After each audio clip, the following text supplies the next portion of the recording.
All right. Hi, everyone. Thank you for joining us today on Views from Cleveland.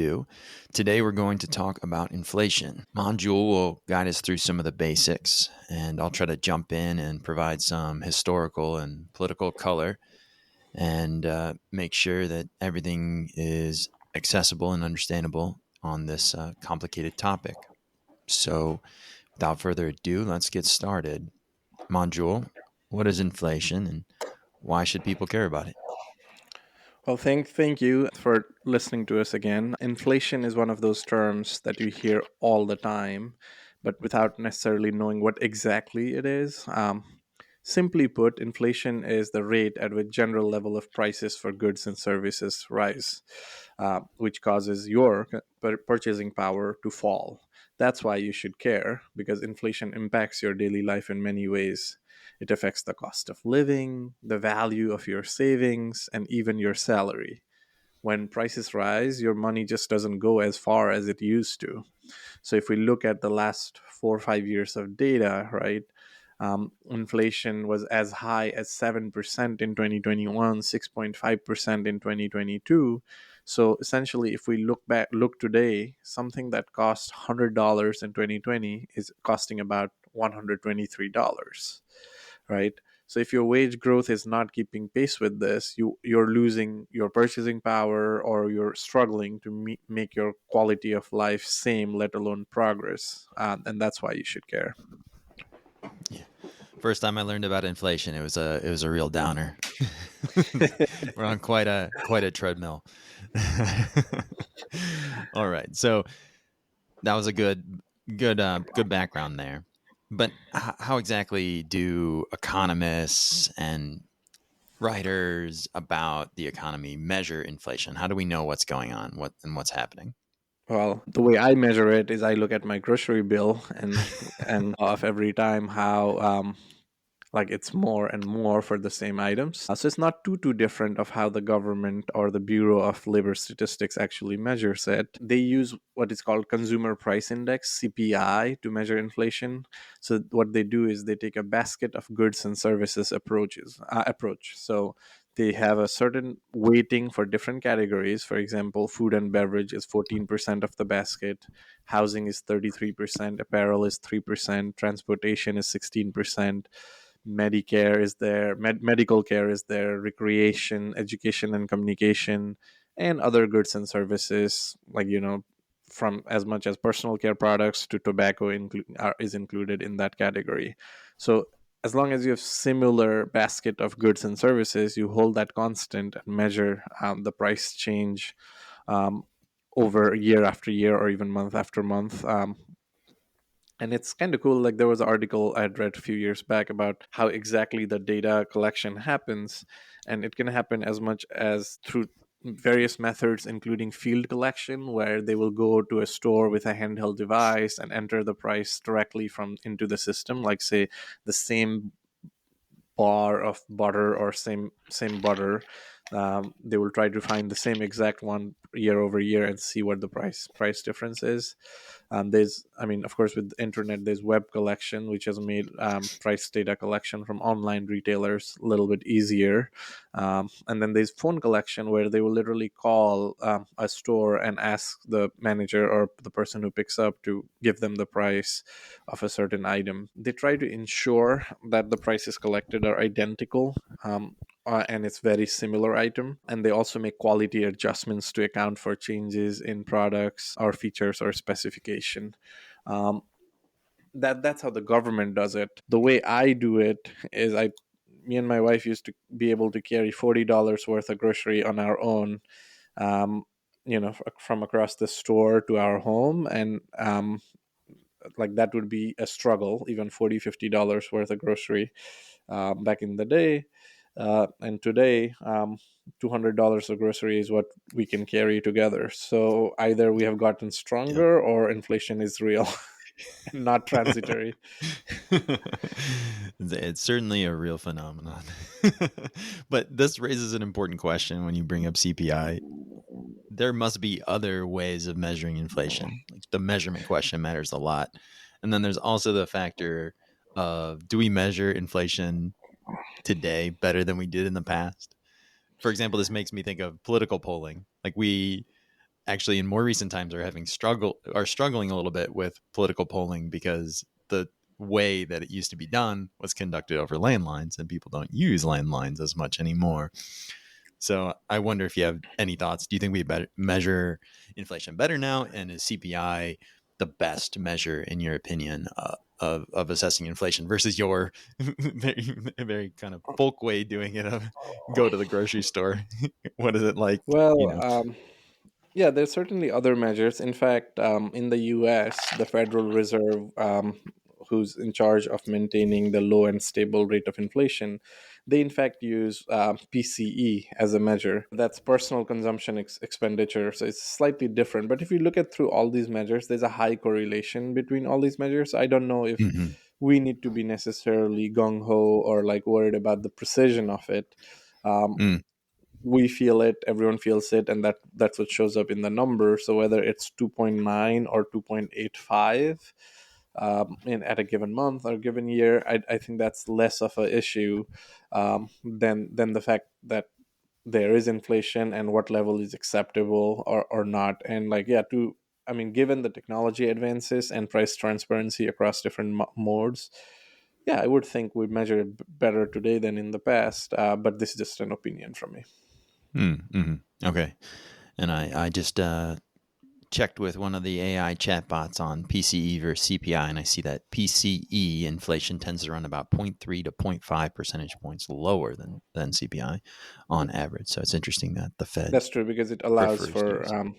variable weights and switching based on how much people are spending on a certain category. So it's tries to a little bit reflect that, and that's why maybe the Fed uses PC more so than the CPI. All right. So we have more and more of an understanding of inflation, what it is, how we measure it. But why does it happen? There are different reasons it could happen. We can categorize that into three different broad categories called demand pull inflation, cost push inflation, and just like a built in inflation. But to put it simply, right, when demand for goods exceeds supply, prices go up, right? Like you can take a simple example of a stadium ticket. No matter how much the demand is, the seats in the OSU stadium is not going to increase, right? So at some point, it's up for bidding kind of auction where like the people who care about it most or can afford it most will pay it, and the prices will go up. Supposedly, in the Lions playoff game, the average price ticket was $800 plus, and that's example of where the demand is so high and the supply is limited. So that can happen in day to day in everything we consume, really. The other thing is cost push inflation. So when the cost of production increases, that leads business to raise prices to maintain a profit margin, a certain profit margin, right? We saw some of this happen during COVID where supply chains broke, and so like a small part might be missing while making a car, and businesses might have had to source it like at a very high rate, or there might be competition for parts to finish the goods and push it out of the factory, and that might have led to new car prices going up. All right. So the supply chain can be responsible for that. Of course, wages or labor is a big like input in of costs, like what causes cost inflation. um, so those are the categories. But if we look at, like, for example, what is more relatable, like let's take food category for example, right, to understand how this might happen. So what is like commodities like beef, eggs are volatile, right? Coffee prices have jumped more in recently. And why does that happen? Because there could be diseases or severe weather in growing regions around the world that can push prices up, right? So those are the factors to consider. If we take beef, for example, beef prices have been rising. I don't consume it, but beef prices have been rising largely because ranchers have shrunk cattle herds in response to years of persistent drought conditions. They have burned up pastures. So all of that is leading to retail ground beef prices roughly 20% higher since the start of 2023. Crazy. But if one of my favorite book, How Not to Die, talks about how red meat is actually not good for you. So maybe this inflation I don't mind so much. I'm We just should joking. talk about nutrition Um, science on another show. It'll be very we, interesting. we should, we should. There's a lot to it. There's a lot to it. Yeah, yeah. My favorite book recommendation to people is How Not to Die, and it's by each disease. So that's a quick digression here. We look at coffee prices; they've jumped 11%. Again, like there's different kinds of cornering and all kinds of issues that could lead to this, right? There's export import dynamics here. For example, pork is one thing that actually recently decreased in prices since 2023, which is a little bit different in an inflationary environment, right? Prices for bacon, ham, other pork products have been restrained. And that's because roughly 30% of American pork production is exported, and sales to China have declined because of rise of domestic prices and domestic supplies in China. So retail bacon prices in November were flat from November 2023 and down 6% from 2 years ago. Hmm. Um, so there are all these dynamics because not everything produced in the U.S. is consumed in the U.S. We can talk about tariffs later and how other countries might retaliate. So you always have, that's why this basket approach makes sense, because individual items can always go down, and that's where, like, if the consumer then is, if someone who eats beef and pork both is looking at the prices, they might shift some of their beef consumption and consume more pork than beef, and that way they can accommodate or try to address some of their pricing power. And lastly, there's always geopolitics involved here as well. If we look at wheat, prices surged after Russia's invasion of Ukraine, which is one of the world's top bread baskets, but grain supplies have since rebounded, right? As a result, price had tumbled 13% over the past 12 months and nearly 30% from December 2022. Other grains have fallen as well based on harvest. The one thing we need to think about, though, when we talk about prices or inflation going up and down is, like, it's not down means like it's coming down from, let's say, 6% to 2%, but that doesn't mean the prices are going back to $1 a gallon milk or anything like that. It's once it's increased, we're looking at that as the base price and then going off 2% of that new price. There seems to be a misunderstanding sometimes where people think, oh, inflation is coming down, like prices are going to come, like actual dollar prices of items are necessarily coming down, unless it's negative, like that's highly unlikely. It is an important point. There's a difference between when we're talking about inflation and then the actual prices themselves. And inflation is referring to the rate of change of those prices. And as long as the number is positive, the prices themselves are headed in an upward direction. And we'll get to deflation if we have time and talk about why that is probably much worse than inflation itself, even though it sounds like great, the prices are coming down, we have more purchasing power, but it's a lot more complicated than that. But you're raising the idea of expectations, people's subjective assessments of what's happening in the economy. It matters a lot potentially to what actually happens with the real prices themselves. And this reminds me of a lot of debates in the past around what was called the Phillips curve, which is just a name for the proposed relationship between the rate of inflation and the unemployment rate.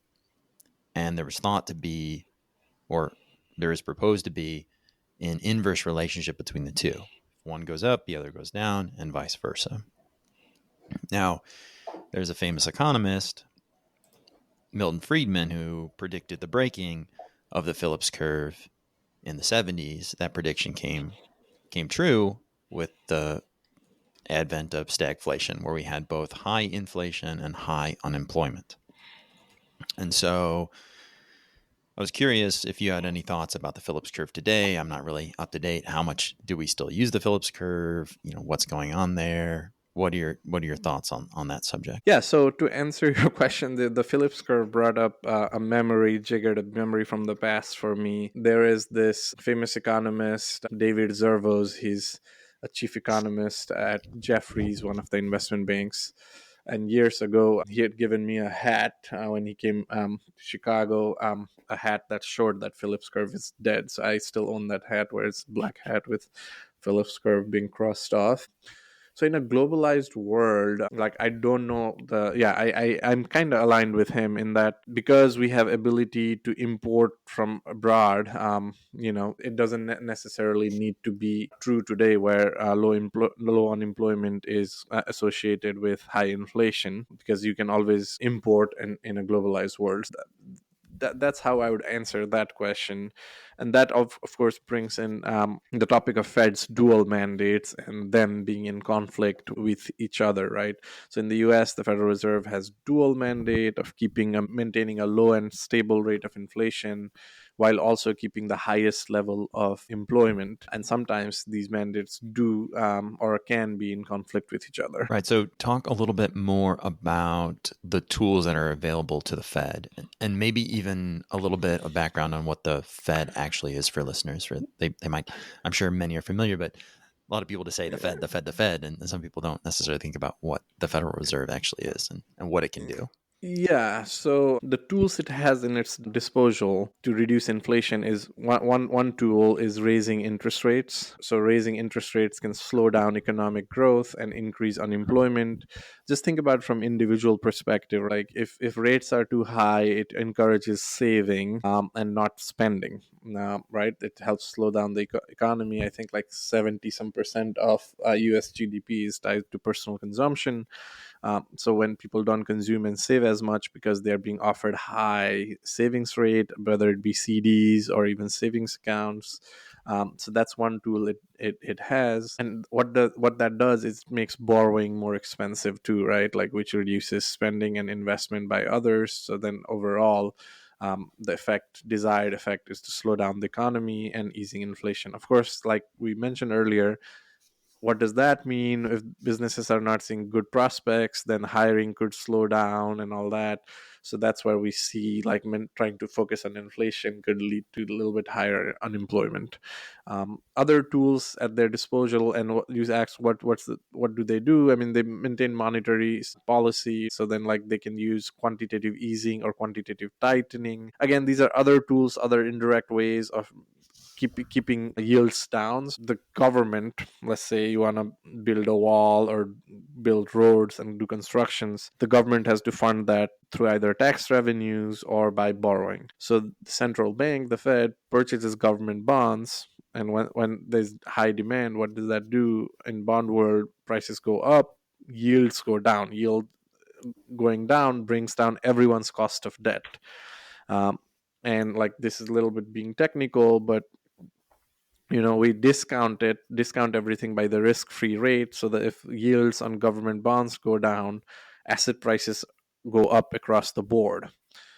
The desired effect is your home prices go up, and so you consumer feels safer or better. Consumer confidence potentially increases, which again leads to consumer spending, because if I feel wealthy, I'm okay to spend. And instead of going to a quick serve restaurant, QSR, I'll go to a little bit better joints and everything. I'll trade up. So again, that increases or spurs aggregate demand. Similarly, if you think about the rates going up, banks will have more deposit money, which leads them to making new loans as rates go down also. So all in all, as rates are low, people are discouraged from saving and encouraged to borrow and invest or just consume, and that could spur the economy. That is a simplified view of what a Fed's job or what Fed does. Yeah.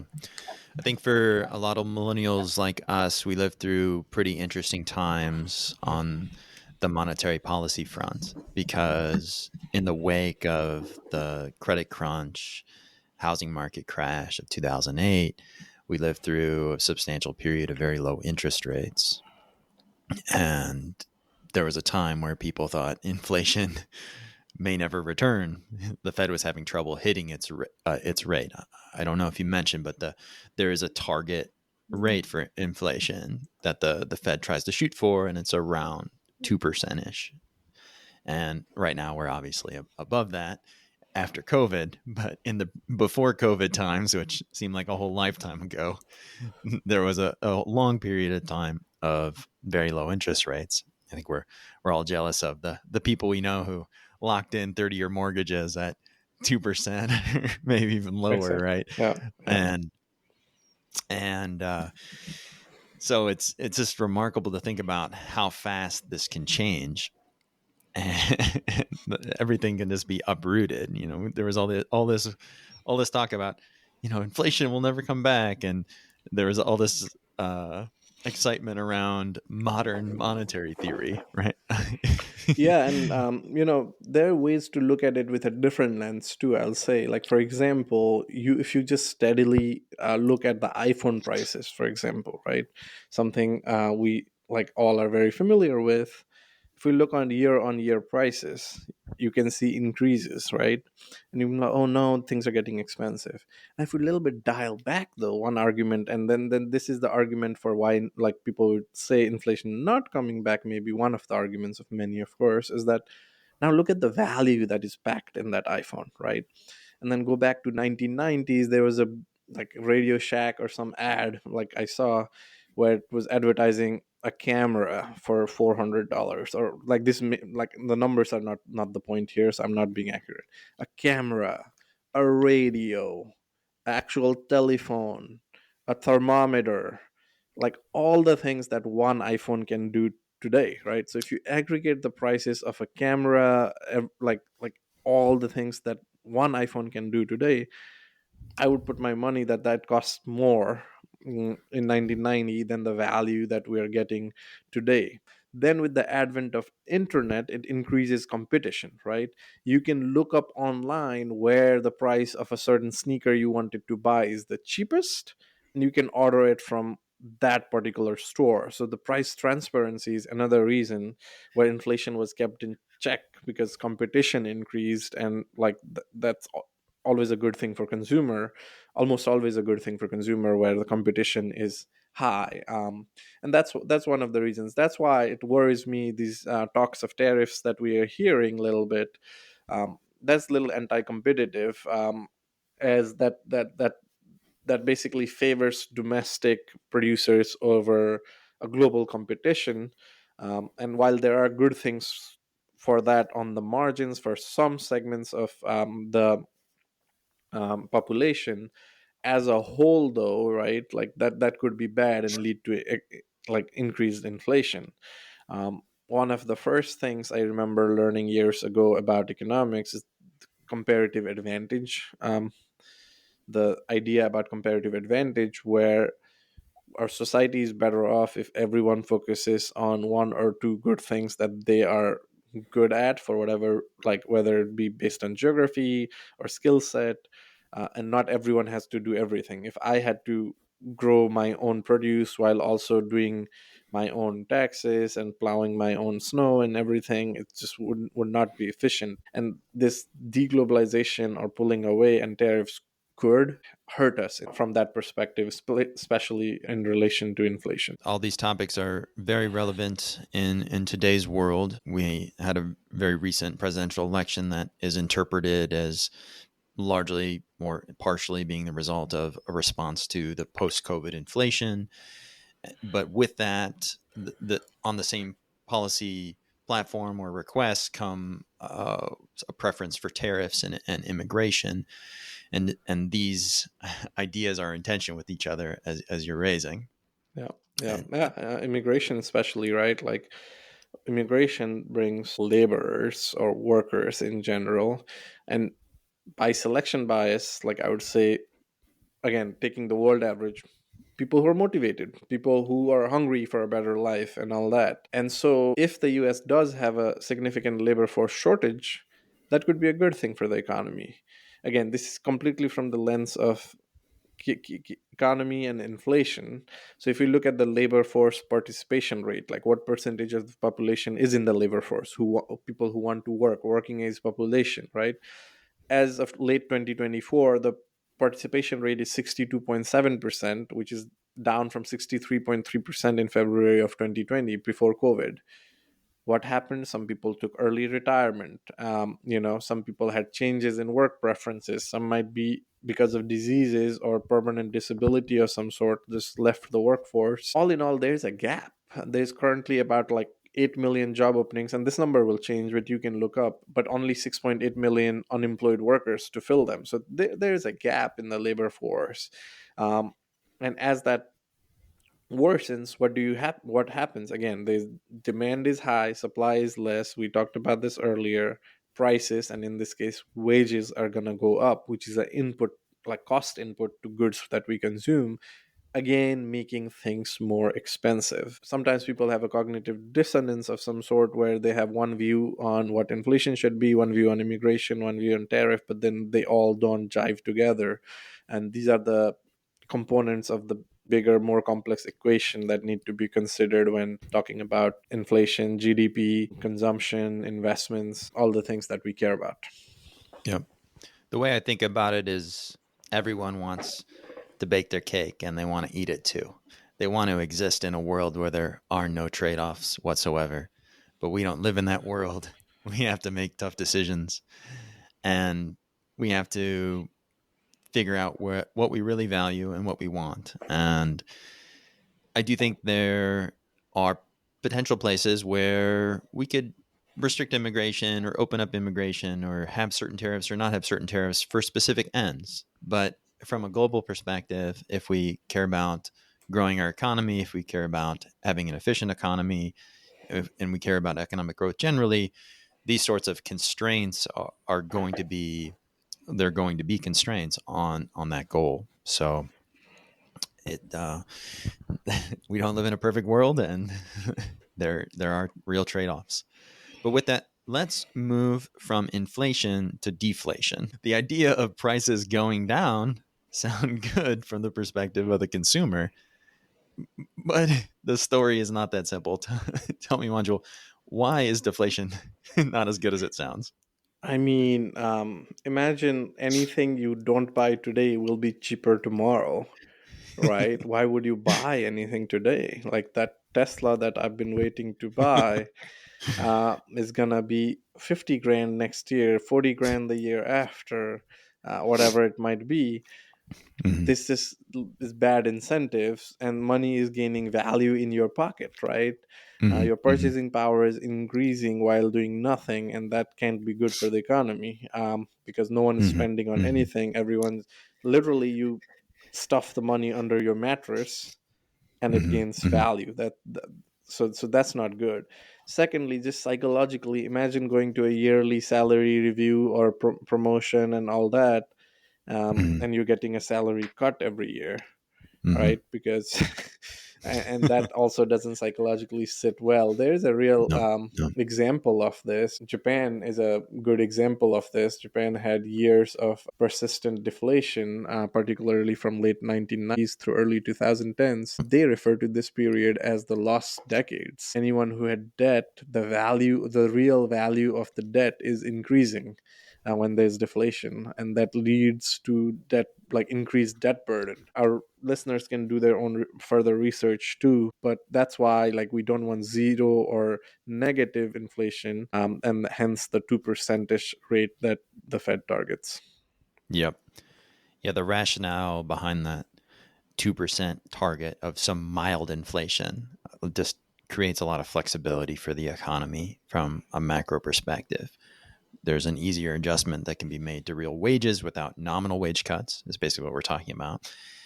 It can help us preventing hitting the zero lower bound interest rate, which creates some weirdness. And it also Yeah, creates a mild incentive for people to invest rather than yeah, hoard yeah. money. And Yeah, so, if I mean, we can break it formulaically. The formula or components of GDP. GDP is consumption plus investment plus government spending, and then export minus import, the balance of that. Now, if you look at deflation, you have no incentive to consume. Like we said, money is gaining value. You don't have an incentive to invest, again, because rates are negative, remember. So all in all, the two big components are like not contributing to the GDP, and then that makes it tricky. yep, yep. That was a good tour of why we don't want deflation.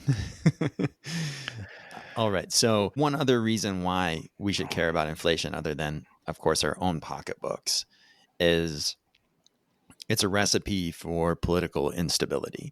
There's this famous argument made by a very famous economist, John Maynard Keynes, where he argues that the reason that Hitler came to power in Weimar Germany and then that precipitated World War II was all a result of the very draconian economic sanctions that were put in place by the Treaty of Versailles, which was the treaty that resolved World War One.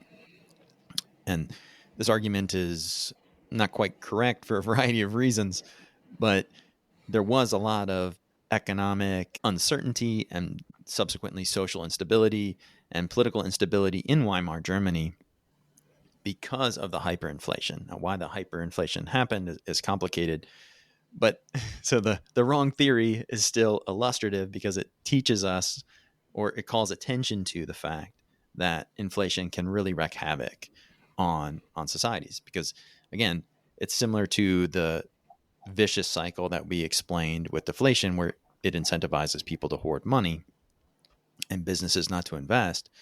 With inflation, prices are going up, up, up, up, up, up, up, up. It incentivizes people to buy now, only making the inflation worse and worse, right? Yep. So Yep. it really is incumbent on central governments, if they want to maintain their legitimacy, if they want Yep. to have a stable and thriving polity, to make sure that their central banking policy is and their fiscal policy is on Yep. the up and up, so that it's not driving Yeah. hyperinflation. And we Yeah. don't have to go that far back too. Of course, that's a very interesting anecdote, and I know you always put a bunch of show notes after for people who are even more Yeah. curious. Yeah. There's examples in Zimbabwe, Turkey of like what hyperinflation can do. Imagine your life savings being halved and then being halved after year just because the money that you thought was there is just not there, right? Those are Right. the perils of an emerging market or developing market. And like honestly, we could have gone like in so many ways with this. The whole idea of stable coins and cryptocurrency like can be traced back to this in one way or other, where someone living in a country or area with hyperinflation or risk of inflation could in theory like protect themselves from that using stable coins of some sort. Now again, I'm not like advocating for crypto or anything here, just to be clear. Mm. There are use cases for these are some of the use cases um, where you see real reasons of why there could be merit to these ideas, where someone can protect themselves from something that is not in their control. Yep. There's many ways to go through it. It's an important topic. It's dominated news always, but even more so in recent years as inflation picked up post COVID. I have a sweater that like a ugly Christmas sweater that says inflation is transitory. And there's a good joke in the financial community about it. Everyone gets a kick when I wore it around Manhattan some years ago. And so there's a lot on this topic that we still obviously can't unpack in a one episode, but hopefully this was enough to get people who are more familiar, and like we'll leave resources in the notes for people to dig deeper. As always, of course, reach out with questions and suggestions. That's right. Thank you, Module, for teaching me about inflation today. And I think a lot of people will find the discussion valuable. So we'll sign Of off. course. Thank you. See you guys.